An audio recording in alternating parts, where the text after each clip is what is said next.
Aloha, I am Christy Chadwick. I have a master's in deaf education from Washington University School of Medicine in St. Louis. During my program, I learned alongside audiologists to learn more about the science of the ear and also how devices work, such as hearing aids and cochlear implants. With this, I learned a method called listening and spoken language, or LSL. Now living in Hawaii, I run an organization called Hawaii Hears. My mission is to deliver services to families who have children diagnosed with hearing loss, who use hearing aids and cochlear implants. I also provide education and awareness to professionals in early intervention around language development for children who are deaf or hard of hearing. The main focus of Hawaii Hears is to provide support to families, to empower them and help them get what they need to be able to communicate with their child. In this series, we hear from audiologists, teachers of the deaf, parents of children who are deaf, and individuals who are deaf or hard of hearing. If you want to learn more about my services or what Hawaii Hears offers, please visit hawaiihears.com. You can also donate by clicking the donate button at hawaiihears.com. Mahalo. In this interview, you will hear from Dr. Lilach Saperstein. She is a pediatric audiologist living in Israel, and she hosts a podcast called All About Audiology. You can learn more about her podcast and what she has to offer at allaboutaudiology.com. And at the end of this interview, she gives a little freebie away around the understanding of services for children who are deaf or hard of hearing, learning to listen with their cochlear implants or their hearing aids. And that's primarily the focus of this interview, is to discuss about the services that are offered there in Israel and also the most ideal timeline for a child diagnosed with a hearing loss. So I hope you enjoy, and please feel free to comment or leave any questions that you might have, or contact me at info@hawaiihears.com. Aloha. All right. Hello, Dr. Lilach Saperstein. Thank you so much for taking the time to sit with me today and talk about children who are deaf or hard of hearing. Absolutely. Thanks for having me. Yeah. And this is something that's so important to me, something I'm incredibly passionate about, and I'm so honored that I get to talk to people in Hawaii about it. It's so fun. Thank you. Yeah, it's awesome to connect with you. I caught you on Instagram because you have a podcast called All About Audiology, right? Mm-hmm. Yeah. So tell me how that got started. So I started that podcast in January of 2019. And it basically came out of this idea that I wanted to talk about audiology topics with anyone and everyone who would listen to me. Yeah. And I realized that I had, this really big mission that I wanted to talk about and like communicate to the world and empower parents and speech therapists and teachers of the deaf and anyone working with children with hearing loss, that there's like a lot of information that you need to work with these children, to have this in your home. I felt like I have so much to say, so I hope I can reach people who hear it. Thank you. Yeah, I appreciate that. The connection is going a little bit in and out, so I'm not sure if it's the internet on your end or my end, but we'll see. But you are in Israel, correct? Yes. Yeah. Yes, I'm from New York. I did my training in New York in the CUNY Graduate Center. And in last summer, I moved to Israel. So that was also part of it. I had a little bit of time between licensing, new job, and things like that. So I decided to start a podcast. Yeah, that's awesome. How long have you been an audiologist in total? I graduated in 2017 from the doctoral program at the CUNY Graduate Center, and my first job out of that was in a school for the deaf in New York.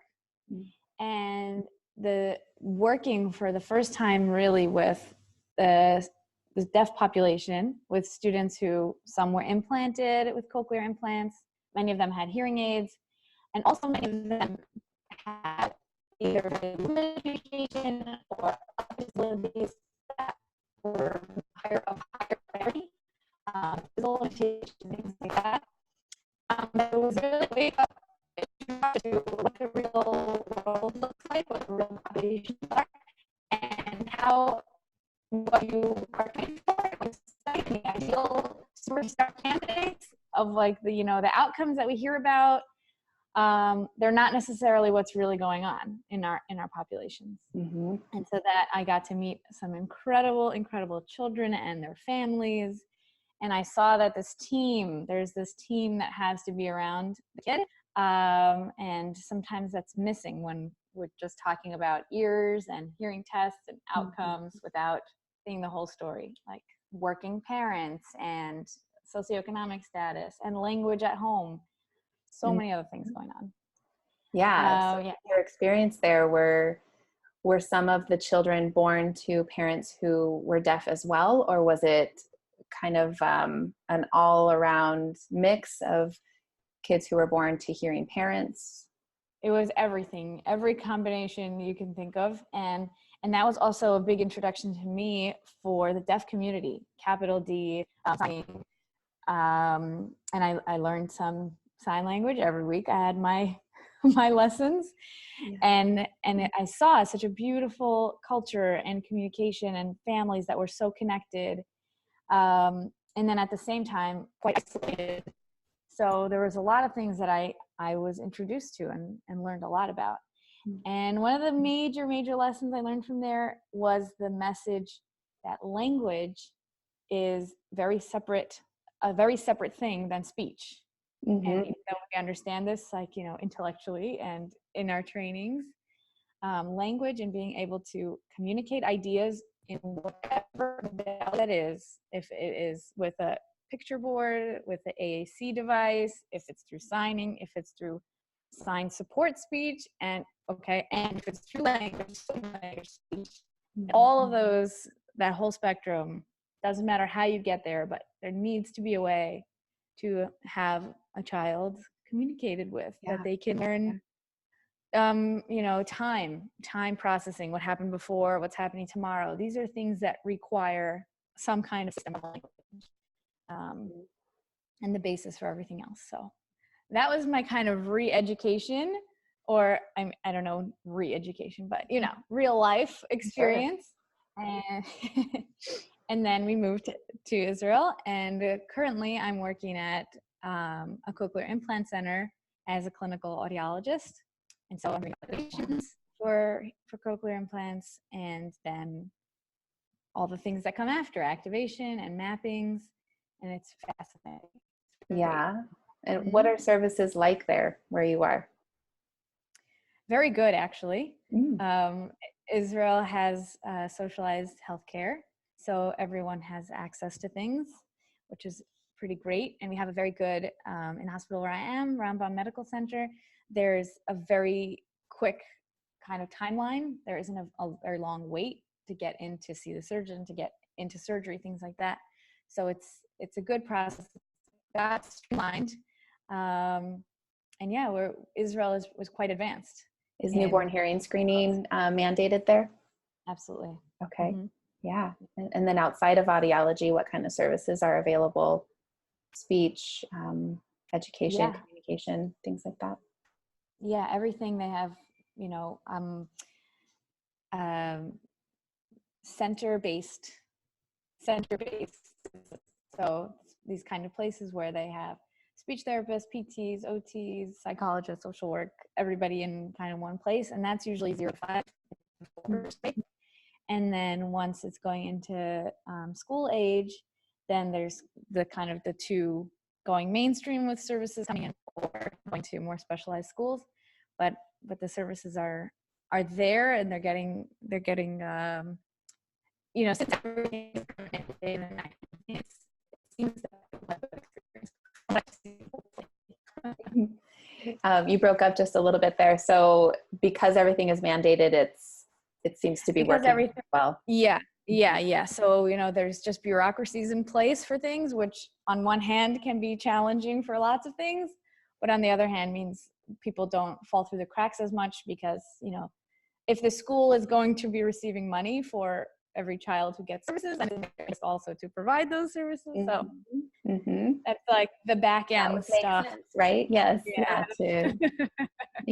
To have all the services available for the children as they need them. So in terms of services, I was wondering about sign language there. Is sign language different than, there's American Sign Language, and then there's a different sign language in every country, right?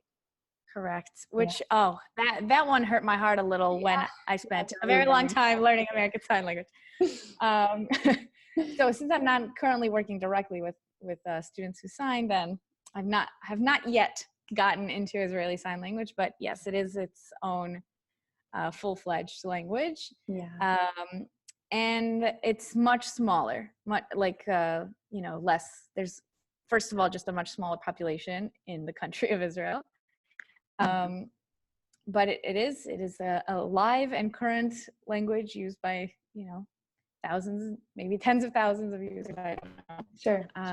And there's also very active research in various universities about the sign languages that are spoken just among maybe tens, like maybe less than 100 people in various small villages and communities that are, that have their own just insular kind of overall makeup, and that's reflected also in their deaf communities, and that's also an interesting thing that's going on. But I've not had a lot of personal interaction yet. That's very cool. Yeah, good to learn new cultures and new way of life and how the deaf population and deaf communities integrate into that in different ways. So yeah, good for you. I want to talk a little bit about ideal services. So a child who is diagnosed with a hearing loss, what's the ideal timeline for diagnosis all the way through to like what services would you say would be the best option for them in terms of learning language and learning how to communicate? Great question. Okay, do you have universal newborn hearing screening? We do. Great. So that is always step one, is to try and get screening, before discharge from the hospital, before 2 days. If you're born in the hospital, fine. We'll give them a week. But that's one of the things that when we're doing a universal, every single baby born has to be screened.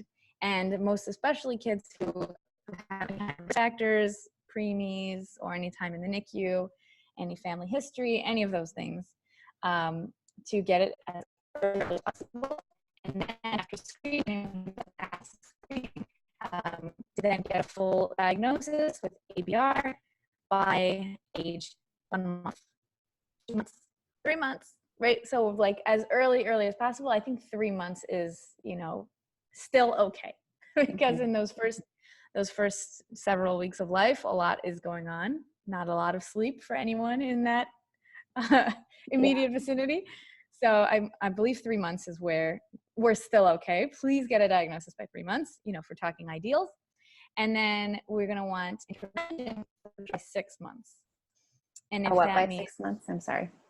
Intervention. Intervention, meaning hearing aids, like getting fitted with hearing aids, getting any kind of serial monitoring, right? So if we want to see if it's fluctuating or if it's stable, especially if there's things like CMV, the virus during pregnancy, then that's something that is typically progressive.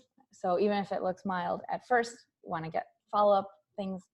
So we have this 3 for identification, intervention, and then by 9 months, that's when we start talking about more surgical options.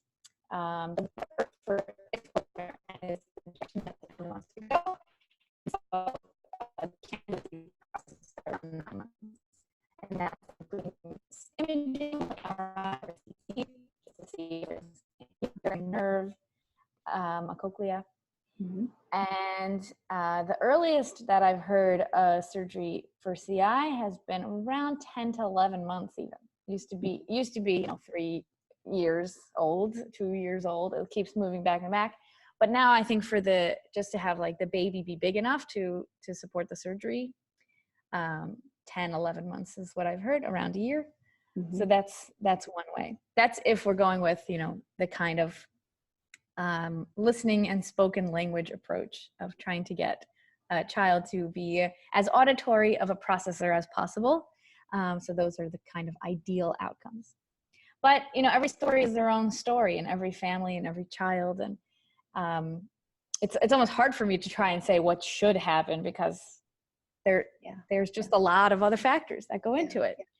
Broke up a little bit in between there, between like the 6 and 9 month range. Did you mention anything about having hearing aids prior to an MRI for looking into a cochlear implant, if they're eligible for that? But before that, what needs to happen before that? Before getting hearing aids? Before getting the MRI.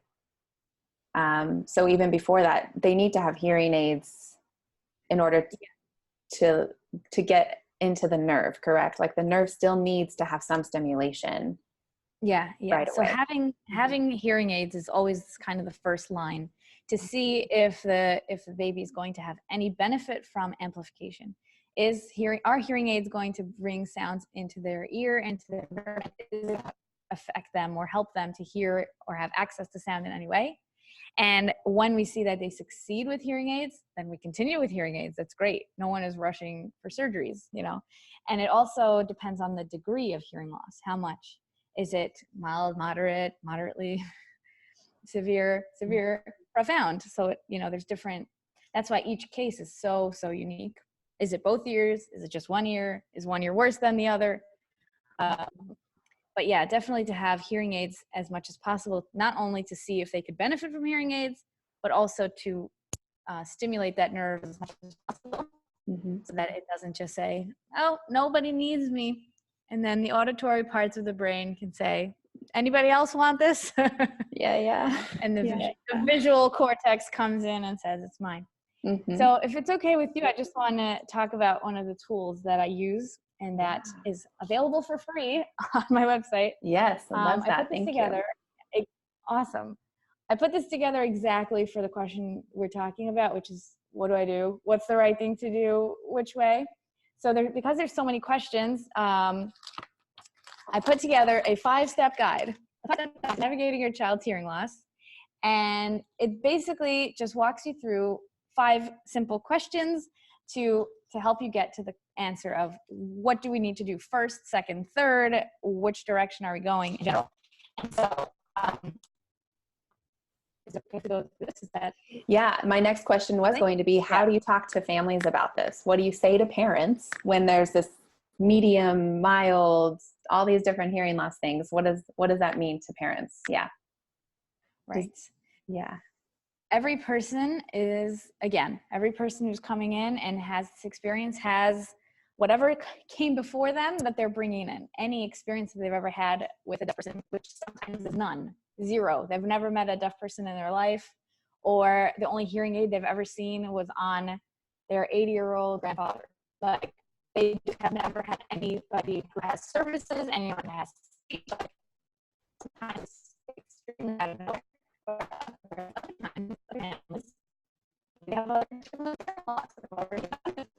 Maybe, so everyone comes in with a different amount of information and awareness.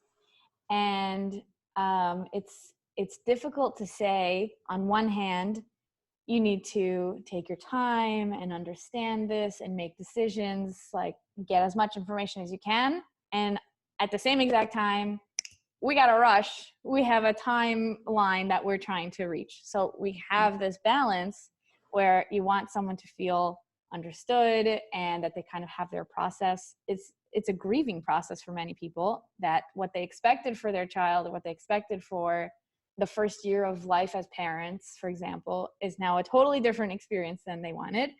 But on the other hand, not to get in action. And people who get so overwhelmed by this and kind of go into denial, and then we don't see them till the kid is 3 or 4 and not speaking. And it's like we identified this at birth, what happened? But sometimes that's the case, people deal with it in their way. So what we can do is to try and give people information and empowerment, which is the biggest mission of my life, of the podcast, everything I talk about, and I'm sure yours and all the people in our profession who it's such I'm so passionate about audiology as a profession and deaf education, because anyone who goes into it gets that it's not just a medical thing. It's like medical and emotional and social and language and culture. It's very complex. It's really about who we are. Whoa. Ooh, I'm getting chills. Thanks. That's awesome. Yeah. So feel free. I would love to hear more about this resource that you have available, and then where we can find it. So the people who are finding this resource are generally people who are listening to a podcast like this or a video like this, that they're already like, I need answers. So it's great that we can help those people at least, but we also can't forget about the gap of the people who just, they're out there, they can't handle this. So for that, that's a different approach where we have to also include social work or the pediatrician, like anyone who has an in with this family to get them interested. Yeah. Professionals definitely need this resource too. Yeah. Yep. So the first question that I ask is, does your child have a formal diagnosis? And that, that comes in from the ABR. That's a sedated test. Usually the child is either sleeping naturally or sometimes with sedation, just so they don't wake up. They're quiet and calm. And we get an automatic response of the nerve to see how much hearing there is. So sometimes people want answers even before they have a diagnosis. So 1 minute. In those cases, we need to tell those people to slow down. So we wait till we have a formal diagnosis, and that's going to tell us the type, the degree, and the configuration, and like really to get an understanding of what kind of hearing loss is it. Is it the kind that maybe a middle ear surgery could help? Is it because there's no outer ear? That's a very different kind of hearing loss than a genetic nerve issue, right? So there's all these different just information about what kind of thing is this. The degree we talked about was how much, like mild, moderate to profound. And the configuration also is important because some hearing loss is no hearing across the board, all the sounds, low sounds, high sounds, just across the board. And other times it's sloping so that someone might have some low frequency hearing. They could hear drums and rumbling and things like that. So they have some sound awareness, and then it slopes down so they don't necessarily have the sounds of speech. That's a very different story than someone who doesn't. So understanding what kind of hearing loss. That's the first question. Is there a formal diagnosis? And then based on what the diagnosis is, the next question is, what then are your treatment options? Do we have a surgical direction to go? Sometimes with children who have bone issues in their whole body, some kind of issue with their bones that affects the bones in the middle ear. And so there's prosthetics that can be put in to the ear, like teeny tiny little nubs that, that is totally not an option for anyone who doesn't have this specific kind of issue. But, you need to know what's the hearing loss to know what you can do. We talked about hearing aids as an option and cochlear implants also as a direction when there's a profound hearing loss or severe to profound. And when you know what are the options, then you can start making decisions. Which option are we going to go with? Are we going to go forward with this or not? And so my next question is, have we decided which way to go? Which brings me to risks and benefits. So what I do with people is make these charts, pros and cons. I don't know if we call them pros and cons as much as risks and benefits. What is this going to cost in terms of time, money, other medical issues? Like, what is the cost of doing A, and what is the cost of not doing A? And then what are the costs of doing B, and what are the costs of not doing B? So a risk-benefit analysis, basically. We come at this very analytically, and getting people to do a lot of research. So talking to other people who have done it, talking to other professionals, getting second opinion, even getting third opinion. We're very open to that, and that's an important thing. I just sometimes look at people who come in and they are so I want to say this delicately, right? They're so like at times eager to do the right thing immediately that they just do whatever they're told. And then for people who are like that, we try to encourage them to say, well, what do you think? What are your thoughts on this? And this also is a cultural thing where some cultures are more authoritative. I don't know the word. Like the dynamic, the balance is whatever the doctor says, whatever their parent says. And we see that also with people who the grandparents come and the grandparents are making decisions because the parents are young and, you know, what do they know? Whereas other cultures, it's very different. You are second and third guessing everything anyone says to you. Yeah. Doing your own research. So also you have to take into account who are you speaking to and what's the family situation. The fourth question is one of my most important fields, which is about communication mode. Yeah. And communication mode is something that parents of typically developing children never ask this question. How am I going to communicate with my child? It's never even an option of a thought. So the fact that this is now on the table, are we going to sign? Are we going to speak? Are we going to do some combination of both? Are we going to do cued speech or sign support? Or like, which country do we live in? What is the sign language availability? Right. What are, like, all these different things come into it. And the fact that you even have to ask this question is sometimes missing. So I find this number 4 is usually where I come in, where the conversation of an additional person is. Let's say, okay, we're going with a cochlear implant, and they told us, whoever they is, you know, that we should not sign because then they won't speak. I question that highly. That is not necessarily an accurate statement. So, and then the parents do come and say, maybe we're questioning that, but we don't know who to talk to this about, because sometimes it is the audiology team themselves who's giving that impression, or the sign language, the speech therapists, the SLPs, who may not have specific training in working with the hearing impaired population. So there's, again, this mismatch of communication among professionals of what is the messaging. So with that too, can I like also point out the idea that just putting cochlear implants or hearing aids on a child doesn't mean all of a sudden they have language either. So whether it's signed or spoken, but just giving them access to sound doesn't mean, oh, your child's going to talk now, so you're fine. 100%. It is. There's a lot to factor in. Yeah. It's giving access. It's opening the door, but that doesn't mean that how is that being processed? How are those sounds being received by the brain? What do they mean to the child? Those are very different. I've spoken about this before as well on other podcasts about the ling sounds that are 6 different sounds. Ah, oo, e. S, sh, Like if your child, if your cochlear implant child can hear those sounds in an appointment, you get a gold star, you get a gold ribbon, which is great. But honestly, it's a very low bar for speaking and developing spoken language. It's, can you access these sounds? That's all it's telling us. So I agree with you. Yeah. We got this. Okay. Yeah. And talking about language deprivation, not just speech deprivation. And my last question is something I hit on already, which was about support. And what is the support that you have? Do you have your team in place, medical team, speech therapy team, audiology, and then also just regular life support? Like, do you have babysitting? Do you take care of your own health in every aspect, mental health, physical health? What's the financial status? Like, this person, this child is part of a system, and what is the support that's going on?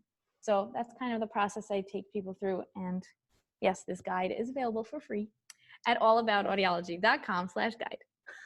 Yay. Thank you. Yeah, that was my next question. Where can we find you? Where can we find your resources and anything else that you have to tell? Thanks. You can listen to the podcast All About Audiology. It's on any of the podcasting directories, and it's also on allaboutaudiology.com. I'm on Facebook, I'm on Instagram, and to get the guide, you can just put in your email and it will be sent right to you. Yay. Thank you so much. Good stuff. Great resources, great information. I love your podcast. It's full of so much like depth and also a way to understand all of it. So thank you. Yeah. Thanks for saying that. It really means a lot. Thanks for having me on. And I'm always available. Anyone can DM me, email me, or any of that. Okay, I appreciate it. And have a lovely evening there and sleep well. Too. Thank you. Yeah, thanks. Bye.